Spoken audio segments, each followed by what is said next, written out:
साम्राज्य सामान्यांचा असामान्य आवाज। सोलापूर शहरात असणाऱ्या अक्कलकोट रस्ता MIDC आणि होटगी रस्ता MIDC येथील उद्योजकांना अनेक अडचणींना सामोरे जावे लागत आहे। त्यामुळे येथील उद्योजकांनी आमदार देवेंद्र कोठे यांच्याकडे येथील प्रश्नांच्या सोडवणुकीची मागणी केली होती। याबाबत आमदार देवेंद्र कोठे यांनी उद्योगमंत्री उदय सामंत यांचीही भेट घेतली।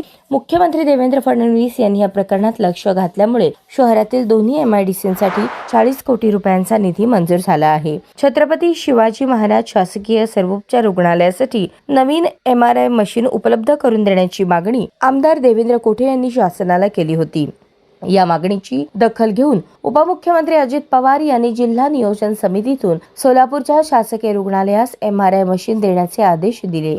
सोलापूर शहराला पाणीपुरवठा करणाऱ्या पाकणी येथील जलशुद्धीकरण केंद्रासाठी वन विभागाची जागा हस्तांतरित करण्याची आग्रही भूमिका आमदार देवेंद्र कोठे यांनी शासनाकडे मांडली। याबाबत मुख्यमंत्री देवेंद्र फडणवीस यांनी अत्यंत सकारात्मक प्रतिसाद देत पुढील कार्यवाहीचे आदेश दिले आहेत। आमदार देवेंद्र कोठे यांनी शहरातील नागरिकांच्या सोयी सुविधा विषयक प्रश्नांना सोडवणुकीसाठी पुढाकार घेतला असून शासन पातळीवर पाठपुरावा केल्यामुळे त्यांच्या प्रयत्नांना यश मिळत आहे। राज्याचे ग्रामविकास मंत्री आणि सोलापूर जिल्ह्याचे पालकमंत्री जयकुमार गोरे यांनी सोलापूर शहरातील प्रश्नांवर उपाययोजना करण्यासाठी विशेष सहकार्य केल्याचे आमदार देवेंद्र कोठे यांनी सांगितले। आमदार देवेंद्र कोठे यांच्या माध्यमातून मुख्यमंत्री देवेंद्र फडणवीस यांनी सोलापूरच्या विकास कामात लक्ष घातल्यामुळे सोलापूरकरांनी मुख्यमंत्री देवेंद्र फडणवीस यांचे आभार मानले आहेत।